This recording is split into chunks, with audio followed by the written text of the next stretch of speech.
అనేది ఒక చక్కని వీడియో నేను చేశానండి. ఈరోజు మన గ్రామ దేవతల పేర్లు మనం తెలుసుకుందామండి. ప్రతి ఊరికి ఒక్కొక్క గ్రామ దేవత అయితే ఖచ్చితంగా ఉంటుందండి. ఆ గ్రామ దేవత పేరు కూడా మనం తెలుసుకోవాలి. మరి ఇప్పుడు నేను చదువుతున్న ఈ పేర్లలో మీ గ్రామ దేవత ఎవరో తప్పకుండా కామెంట్ చేయండి. ఇప్పుడు మనం ఆ గ్రామ దేవతలు మొత్తం గ్రామ దేవతల పేర్లు చక్కగా చదువుకుందాం ఫ్రెండ్స్. అసలు వినడమే ఎంతో పుణ్యము. నేను చదువుతుంటేనే నాకు ఆనందంగా అనిపిస్తుంది. ఫ్రెండ్స్, మీరు కూడా ఎక్కడ వీడియో స్కిప్ చేయకుండా చివరిదాకా చూడండి ఫ్రెండ్స్. ఇంకా వీడియోలోకి వెళ్ళిపోదాం.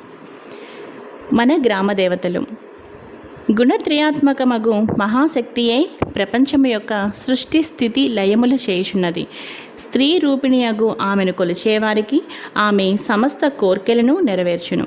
మన పూర్వీకులు ఆ దేవిని ఉపాసించి ఇహపరముల రెండింటినీ సాధించిరి. ఆమెను గురించి అనేక ఉపనిషత్తులు, పురాణములు, మహాతంత్ర గ్రంథములు, విశేష